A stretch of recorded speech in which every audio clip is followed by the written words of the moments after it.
तिकडे शिरपूर कृषी उत्पन्न बाजार समितीमध्ये काल संध्याकाळी अवकाळी पावसामुळे विक्रीसाठी आणलेला गहू भिजलाय। पावसामुळे हजारो क्विंटल गव्हांच्या पोत्यांचं नुकसान झालंय। बाजार समिती आवारात सर्वत्र पाणी साचलेलं होतं। कष्टानं पिकवलेला माल भिजल्याने शेतकरी हवालदिल झालाय। आता हा भिजलेला गहू कवडीमोल भावानं विकावा लागणार, त्यामुळे शेतकरी चिंतित आहे।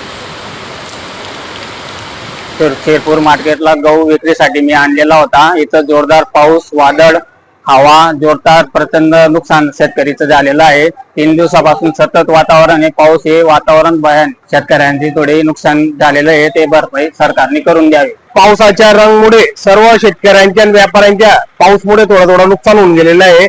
सर्व माल जे खालून डागी होऊन गेलेले आहे आणि सर्वांची धावपळ चालू आहे सर्वांची।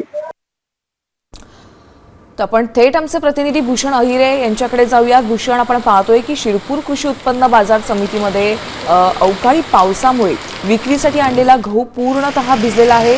शेतकऱ्यांचं मोठ्या प्रमाणात नुकसान झाल्याचं दिसतंय।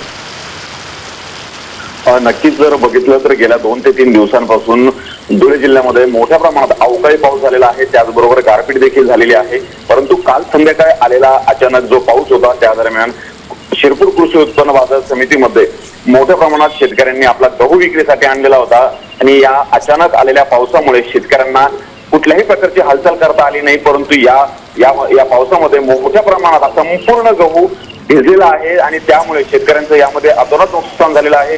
गेल्या काही दिवसांपासून सातत्याने हा अवकाळी पावसाचा जोर सुरू आहे आणि यामध्ये हे नुकसान काल आपल्याला विविध ठिकाणी झाल्याचं बघायला मिळालं आहे आणि शिरपूर येथे हे सर्वात जास्त नुकसान असल्याचं दिसून येत आहे। नक्कीच भूषण, धन्यवाद या सविस्तर माहितीसाठी। आपण पाहतोय शिरपूर बाजार समितीमध्ये सर्वत्रच पाणी झालेलं आहे। गहू भिजल्यामुळे शेतकऱ्याचं अतोनात नुकसान झालं।